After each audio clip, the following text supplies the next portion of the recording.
മത്തായിച്ചിൻ്റെ അടുക്കളയിൽ നമ്മൾ ഇന്ന് ഉണ്ടാക്കാൻ പോകുന്നത് ഏഷ്യാഡാണ് കേട്ടോ. ഏഷ്യാഡ് എന്ന് പറയുമ്പോൾ മെയിൻ ഇൻഗ്രീഡിയൻസ് ആയിട്ട് വരുന്നത് കപ്പയും എള്ളും ആണ് കേട്ടോ.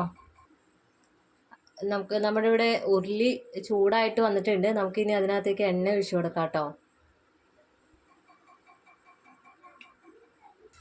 കടുക് ഇട്ട് കൊടുക്കാം. വെളുത്തുള്ളിയും ചുമന്നുള്ളിയും ചതച്ചത് ഇട്ട് കൊടുക്കുന്നുണ്ട്. കറിവേപ്പില,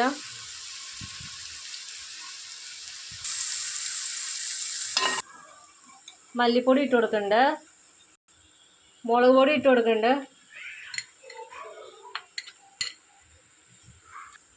മഞ്ഞൾപ്പൊടി, മസാലപ്പൊടി, കുറച്ച് കുരുമുളക് പൊടിയും കൂടെ ഇടുന്നുണ്ട്. വേവിച്ച എല്ല് ചേർത്തിട്ടുണ്ട്.